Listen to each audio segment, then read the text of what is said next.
Just Stop Oil have said that they will not debate Lois Perry. They're now running scared of somebody who's willing to oppose them on net zero madness.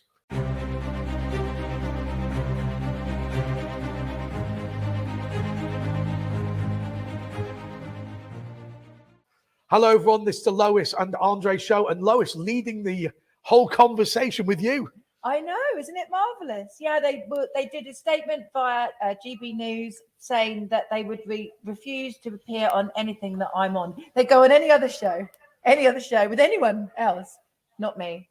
So literally, Just Stop Oil have said that they will never debate Lois Perry because they are so afraid of the fact that you're willing to challenge them. Yeah, but why me specifically? I mean, they appear with other people that challenge them. I must be doing something right. I'm choosing to take it as a compliment. Andre. Well, they've never refused to appear on my show, but they've refused. Sorry, they've never refused to appear with me, but they have refused to appear on my show. So maybe this program is getting some traction. Maybe it is. Well, it definitely is. Yeah. Well, what do you think it is that they're so afraid of? I think what they're afraid of is someone challenging them that's not much older, somebody that doesn't seem like a crank, and someone who doesn't come across as just, some like fuddy-duddy, extreme, Brexiteer or whatever. I mean, obviously I hold certain views, but Basically, somebody they can't write off as just being an old fart. Let's be blunt. And also, I take the mickey out of them as well, and they can't handle humour because a lot of them are millennials, and they're like, "Oh, I hate humour! Oh my god, they can't manage that." So, and a lot of them just don't like being challenged at all. But you're right. I'm not in a stereotypical mould, and they can't bear it. Are they actually sort of damaging their own cause by being unwilling to engage, or is this no platform actually successful? I think they are damaging themselves. I mean, there's been a video that I put on Twitter, got over 100,000 views, and there were so many comments having a go at them, saying, Lois, you must be doing something right, and all of that kind of stuff. So, yeah. And actually, for anyone who wants to repel Just Stop Oil, we've actually launched a Lois Perry protection sticker against Just Stop Oil, and it's a bumper sticker, and it's available on the car26.org website. £5, very reasonable, don't you think? Oh, and by the way, of course, at the bottom of your screen, you'll see all the details for all the Car26, YouTubes and Twitters, and indeed its actual website. You can buy these badges as well, which are here. Now, with the reason... What's wrong with me? The reason we want you to buy these badges is, of course, because of two things. Obviously, Car26 is a membership organisation, but also it's an organisation that stands up for people who are being bullied in the workplace, perhaps bullied at school, or indeed in whatever institution they're in, at university, perhaps.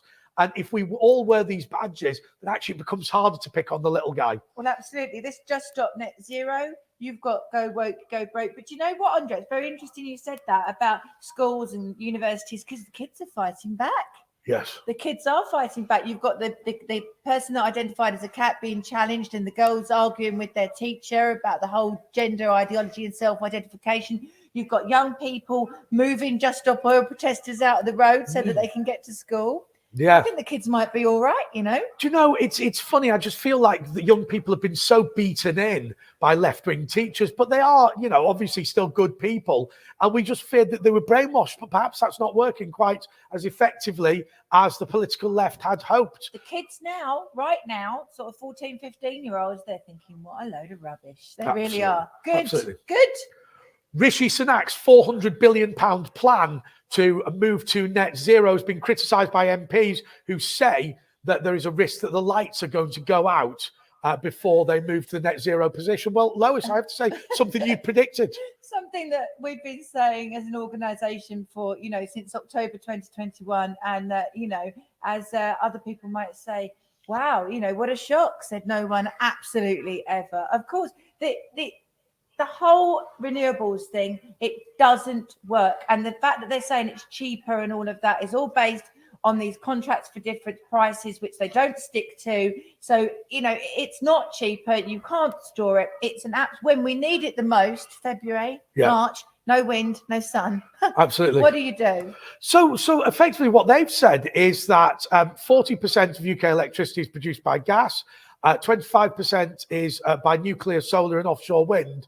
and they just don't believe that they're going to get to the target of pretty much having all of the power from those sources by 2035. Because it's completely and utterly impossible, and you just have to look at countries like China and other developing nations who are actually not being stupid about it, to see, when they're building coal-fired power stations every week, they're building new ones, they're going to increase their capacity massively. It's going to double again by 2050, our reliance on coal and gas, not go away.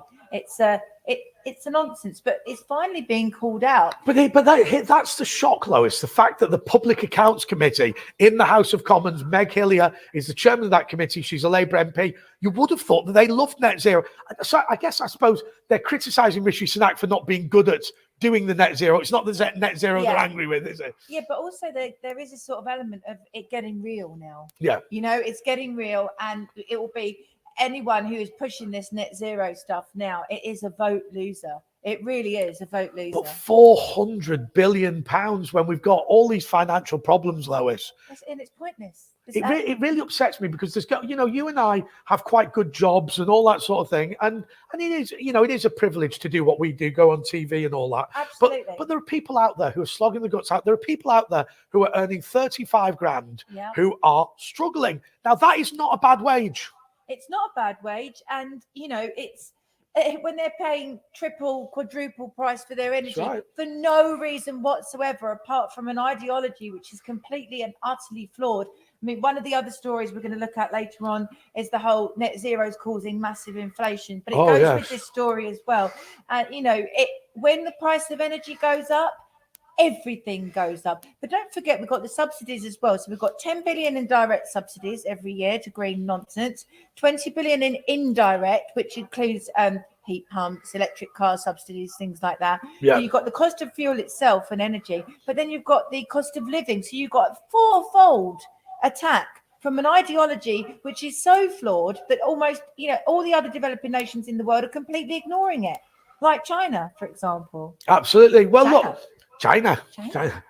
Richard Tice, the head of Reform UK, has said that the reason for eye-watering inflation is because of net zero. He says that the Bank of England, despite the fact they keep putting up interest rates, will never be able to control the problem with inflation simply because of that increase in energy prices that goes up and up and up. Look, this is going to make people homeless. It's going to make people homeless. It is making people homeless. I'm involved with the St Vincent de Paul Society, homeless charity. Great organisation. Amazing. But the one in my local area is run by a great guy called Daniel.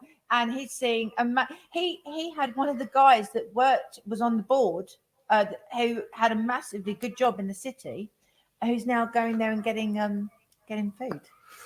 So it's affecting everybody. What do you think of the other thing that Richard Tice said on the Nigel Farage show, which is that the convenient thing for the political left, the convenient thing for the Greenies, the convenient thing for the Net Zero Brigade is that they will blame Brexit for all of this? Of course they will, but it's nothing to do with that. If you've got a policy which prohibits the exploration of new oil and gas resources and the ones that the one makes it more difficult to get out what we've already got. You're not doing fracking, not doing all the other things that make us energy independent, but instead importing fracked gas from America in diesel ships. I mean, you couldn't make that up, could you? Then of course you're going to have rampant inflation because everything costs more. Everything, fertilizer. Everything costs more. Absolutely. Yeah. Well, okay, look, I mean, I just worry whether Richard Tice is sort of urinating into the wind, because we've seen the Conservative government is still obsessed with this. Labour is, they absolutely love it, don't they, this net zero? There's not much between the two parties. No. All I could say is the Conservatives are bad, but the Labour is worse, and that's not a great starting point, is it? Well, the big problem is for most people watching this, they'll have a choice between Labour and the Conservatives, and so it's just very difficult. They've got no choice at all. Then. Well, not on net zero. No, not on net zero. I think there are other areas, particularly I agree with you, a lot of the trans stuff, where I think the Conservatives will get there. Yeah. But on this one, they're absolutely not. Labour's mad about all the trans stuff. I know. But I've noticed actually that there seems to be a movement of people saying that they're LGB, but not LGBTQI, ABC or whatever. So there seems to be a separation of that whole movement out. I made the best mistake ever on my TV show the other day. I know you did. I was sitting next to you. Oh, of course you did. Yeah. Yeah, I don't think we should tell them what it was. No, neither do I. In fact, we will never speak of it. No, I said, Okay. well, I'll let people guess. I said LGBT, ABCD, HI, and then and then we move swiftly on to the next story. Absolutely. Okay. Justin Welby has said that the Church of England will divest from all oil investments in order to push for net zero. Now, look, obviously the Church of England is officially an independent organisation, but we have a state religion in the United Kingdom. The King is obviously head of the Church of England. The Church of England is a huge wealth portfolio in addition to everything else. And obviously it has a lot of historic churches to maintain. Go woke, go broke. I mean, could it be that these bishops who are already presiding over a failing institution are going to make it worse? Absolutely. I mean, when you have investment funds that move away from things that actually work and go towards other things like renewables, for example, which are completely reliant on government subsidies. I mean, where do you actually get the tax from to pay for all these things if you stop things that work, like industries that are completely dependent on cheap and reliable forms of energy? But I mean, I'm Christian and I'm Church of England, High Church of England, Anglo-Catholic, and I don't want to criticise the Archbishop of Canterbury, but sometimes I just think, well, excuse my Jesus, what is going on? It does seem like he's working for the other side. So you introduced me the other day to this idea. What's it called? An ESG score. That's right. Yeah. Okay. Why don't you explain to people what that is? Because I think that is really interesting. Right. So basically, companies have to conform to a certain amount of ethical standards in terms of their. So it's something like the ethical standards grade, isn't it? It's something like that, yeah. And basically, so they have to show that they're woke, inclusive, whatever that means nowadays.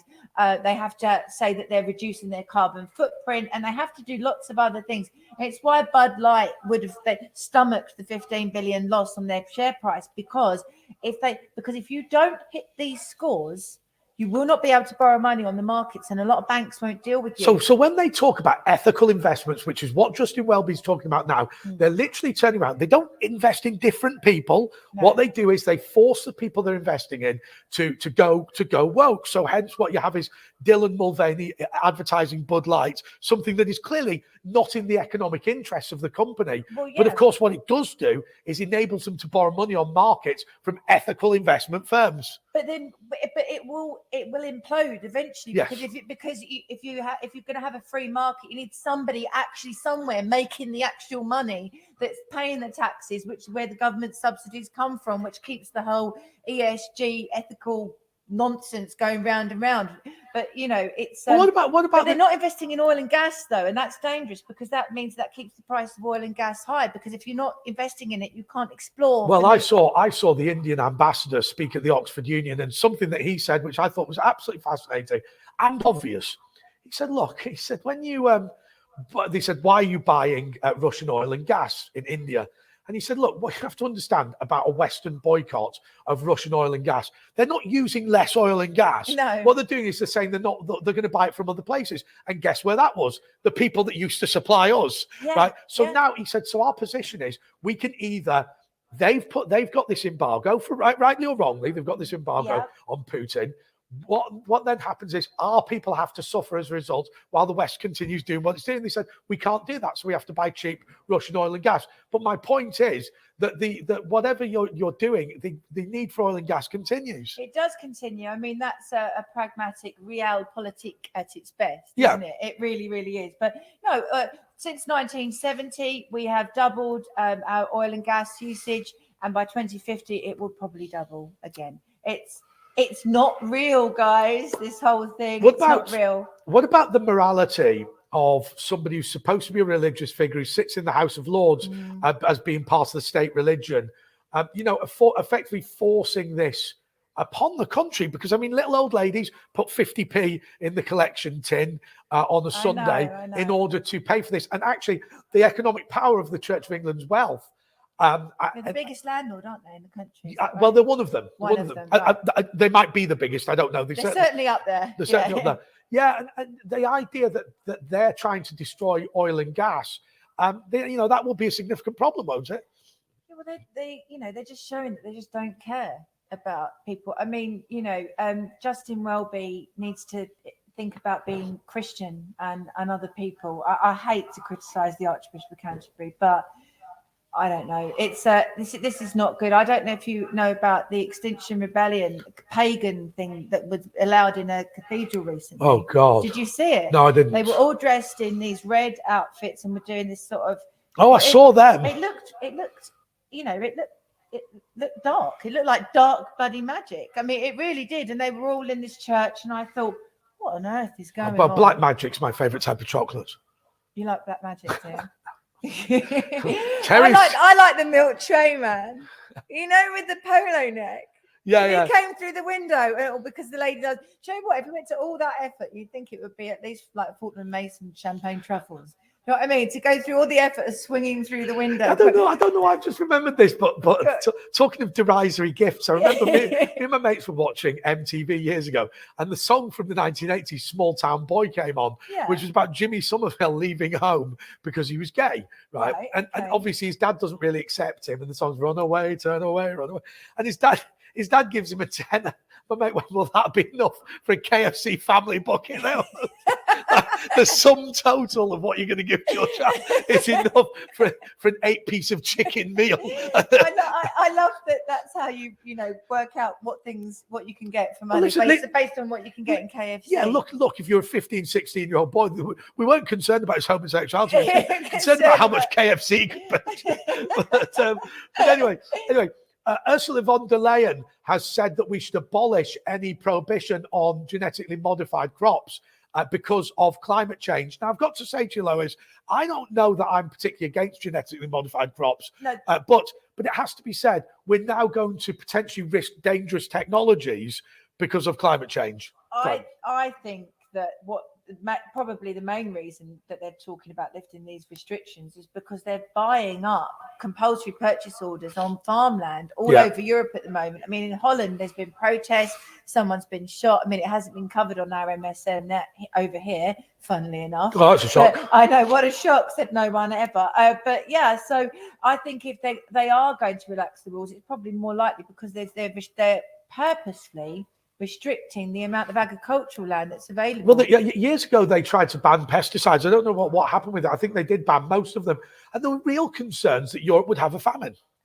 Yeah, I mean... Of course, what will have happened, of course, Lois, is we will have imported more stuff from abroad and somebody somewhere will have gone hungry as a result. Well, absolutely. But the thing is, I mean, there's all sorts of reclassifications going on at the moment. Like, for example, I don't know if people are aware, but our government has just signed off being able to have like grubs, maggots, insects and stuff like powder in our food, and they're going to reclassify it, my understanding is, as actually plant-based protein. So what you'll have vegetarians and vegans eating these grubs, and because it makes up the protein powder that's being put into all this vegan food that we're being forced fed. I mean, in Scotland, they've taken out all meat products from their hospitals and schools completely now, or in one particular part of Scotland. So I imagine the poor little kids and the elderly people up there in the care homes and the NHS are going to be eating grubs. Oh, very nice. Okay, Martin Daubney has attacked Greta Thunberg because Greta has said that we've got 5 years to save the world. She said that 5 years ago, though, didn't she? She did, yeah. So let's just read out what she said. She said, a top climate change scientist is warning that climate change will wipe out all of humanity unless we stop using fossil fuels over the next 5 years. Now, that was posted to Twitter on the 21st of June, 2018. So Martin Daubney has responded, enjoy your final minutes, because according to Greta Thunberg and her top climate scientists, humanity will be wiped out at 11:18 a.m. today because we didn't stop using fossil fuels 5 years ago. It hasn't aged well, her tweet, really, has it? It worries me because people listen to this sort of rubbish. I know they do. I know. But as I said, the kids are I think they're awaking from the awoking. Well, actually, of course, if you make all these predictions, because I mean, when people are saying, shouting, you'll die of old age, I'll die of climate change, when they get to the age of 50 and they've not died of climate change, they're going to start wondering. By the way, I'm not saying 50 is old age. I'm just saying, but when there comes a point of time, it was like when Al Gore said there was 10 years to save the planet. And I think he said that in 2006. Is this the multi-millionaire Al Gore who's made almost all his money from climate hysteria? Yes. Yeah. Oh, that one. Oh, Right. that one. Yeah. Okay. What's the Thunberg been up to recently? We haven't heard Having much. fake stage arrests and Oh, I don't God. know. How dare you? You've ruined my childhood. Oh, get to school, you silly bitch. I think she needs a boyfriend. I think that she might chill out there. Oh God, can you imagine shagging it? I can't actually, but then I'm not into girls. So Can you do it? I don't even like being in the same room as them, let alone being in the same bed as them. Anyway, let's change the subject. Come on, Greta, get your knickers off. How dare you? How dare you? No, do you know the problem? I bet her vegan flatulence would be sickening in bed, wouldn't it? Oh, Like, don't. oh, she's gone again. I don't like things like that. Oh, she's absolutely. But Girls actually, don't do things like that. But actually, I made a point once about Greta Thunberg when they're going, you're bullying a child. And I think there's a couple of things I'd say about that. Yeah. Point number one, even though she played a 12-year-old, she was about 18 at the time, right? So all those pigtails and that juvenile look, yeah. she was not actually the same age. She's been put up to do it as well as a spokesperson. Yeah, absolutely. And okay, she had a very juvenile dress sense, but I've always thought that was deliberately in order to look younger because she's not a child. You'd never catch me doing anything like that. Well, you would never consider wearing pig. She's doing it for campaign purposes, by the way. You get your pigtails and your schoolgirl's outfit on just for the hell of it. Oh, do I? I've seen it. No. I've seen it. I know you don't. You don't. But look, the other thing about Greta Thunberg that I find extraordinary is when you look at her compared to Shamima Begum, because people are going, Shamima doesn't understand what she's doing. She was only 15. Yeah. Well, hang on a second. You want a 15-year-old Greta Thunberg to decide what we should do with global economics. Oh, yeah, it's all very imbalanced, isn't it? But Shamima's too young to decide whether she's going to become a terrorist. Yeah, I mean, exactly. Yeah, no, I know what you mean. Remarkable hypocrisy. Oh, well, they're very good at that. The bleeding heart liberals, aren't Absolutely. They? Yeah. Okay. The Met Office say that we're going to need umbrellas in summer. As a result of climate change. So they say it's going to be rainier in summer. So what I don't understand is... You never have rain, do you, when it's hot? Well, the thing is, first of all, they said it's going to be hotter. Then they say it's going to be colder. Then they say there's going to be less rain. Then they say there's going to be more rain. I mean, last week they were telling us that there was going to be droughts and a lack of water. Now they're saying we're going to need umbrellas in the summer. Basically, what they say is, if the climate gets warmer, it's because of CO2. If it gets colder, it's because of CO2. If it remains the same, it's because of CO2. Yeah. That's the thing. Everything is to do with CO2 and climate change. Yeah, they've got every single base covered off. Yeah, anything that happens is a sign that we need to be taxed more and controlled more and do less. Yeah, everything. Yeah. So apparently, Jeff Knight, who from the Met Office, has said that we need to be concerned about the variance in weather. Oh, I'm sorry, Jeff. I don't even know what to say to that. It's mind-bogglingly stupid. It's the weather. As who was it who made that thing? It's the economy, stupid. I think it was George Bush. Oh right, well, it's the weather, stupid. Remember, read my lips, no new taxes. That's right. Read my lips. Who was the guy that couldn't spell potatoes? Oh, that was Dan Quayle. Oh, that's right. Yeah. Dan Quayle also once said, I loved my visit to Latin America. It's just a shame I couldn't speak Latin. But actually, Dan Quayle's problem really was he kept misreading the auto cue. Right. Oh, okay. But are you worried, as Will Lang from the Met Office is, are you worried about extreme rain? No. Well, what a surprise, Lois. What a surprise. I can't believe that. Okay, so there's been a call from, oh God, I hate these people. Dr. Tedros from the World Health Organization has said that climate change is now the biggest hazard to human health, and we now should be focusing on that instead of doing our actual jobs, which I think is somebody said previously. And he has also signed an agreement to make Dr. Vanessa Kelly the Director General and Special Envoy for Climate Change and Health. Apparently, Dr. Kerry is a renowned global health expert and acting CEO of the Seed Global Health, which will play a pivotal role in amplifying the World Health Organization's climate change agenda. Do you think that they've just got too much money? Not as much as they'd like, though. No, they want more. They're trying to go after at the moment, taking 10% of everyone's health budget. So all the countries all over the world to have even more money and even more control. Yeah, obviously it's completely pointless what they're saying. Like there's no need for any of this. But without making stuff up, there's no need for them. They're making themselves seem relevant. Yeah, and all these bureaucracies now just agree on bringing in the net zero people, and there's all these bureaucrats in every industry. This is an amazing business to be in if you're in it. I mean, I think COVID to climate. Yeah, from COVID to climate. Yeah. I think there's if you don't have a problem with the ethical questions about plunging people into poverty for the sake of a pagan religion, then that's care. Okay. No, they don't. They don't. No, they Lois. want less people. Yeah. Yeah. So they don't care. Absolutely. Absolutely. Okay, look, Lois, I just want to say one final thing to you. Everybody's watching this on YouTube, but there are other people who've watched other clips on Twitter. Make sure you subscribe and hit the bell notification icon. Also, if you comment, that really, really helps us out. Yeah. And also, if you ask us any questions, we'll get back to you. Because at the moment, this is a small show, but we're hoping to build it up. Obviously, we get lots of hits on Twitter, but not specifically on YouTube. And also, we've got a big announcement coming up this week regarding Sadiq Khan. Get yourself on the mailing list because we want to tell you all about that. But Lois, I think I'm off to have a beer. Yeah, and I have a 0.0 because I'm a very good girl now, aren't I? No. Until next time, goodbye. Bye.